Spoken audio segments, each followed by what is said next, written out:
So, a lot of people think that's a bad idea, changing the rules of the Senate because Joe Biden wants to push through a bunch of crap legislation. Even Obama, which I'm stunned. I mean, that's his guy. It was his vice president, Obama. So here's Obama giving a speech, taking a stand against Joe Biden's threats to nuke the filibuster with Chuck Schumer. I got to tell you, I'm very impressed. Thanks, Barack Obama, for standing on principle here. Check this out. What they don't expect is for one party, be it Republican or Democrat, to change the rules in the middle of the game so that they can make all the decisions while the other party is told to sit down and keep quiet.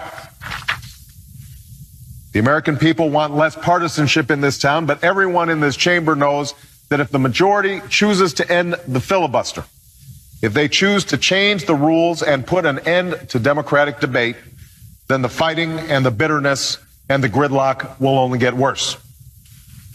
Now, I understand that Republicans are getting a lot of pressure to do this from factions outside the chamber.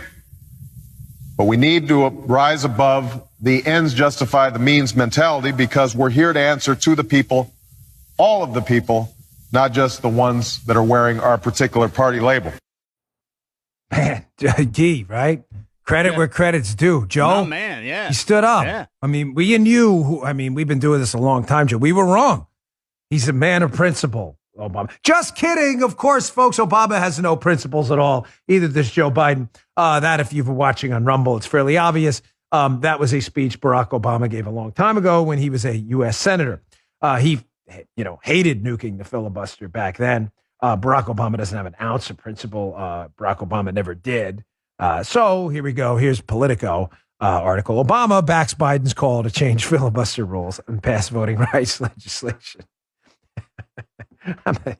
He used his first op-ed since leaving the White House to back Joe Biden's call to change the Senate filibuster rules.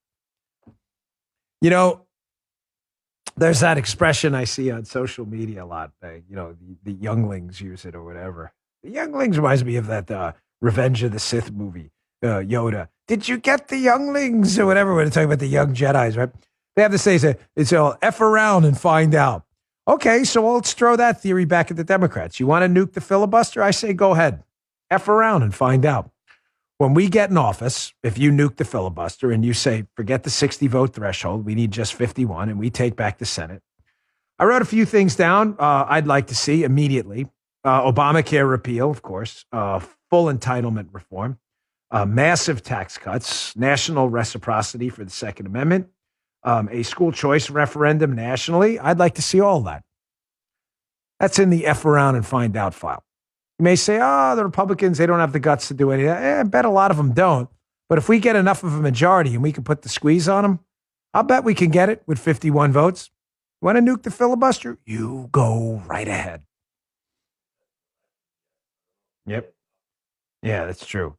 He makes a good point. If this election, Joan Lewis Voting Rights Act passes, we're not going to get a Republican in office. It won't. They don't have the numbers. I shouldn't say I don't want to predict it, but I doubt it. They just don't have the numbers. You just heard the Dan Bongino Show.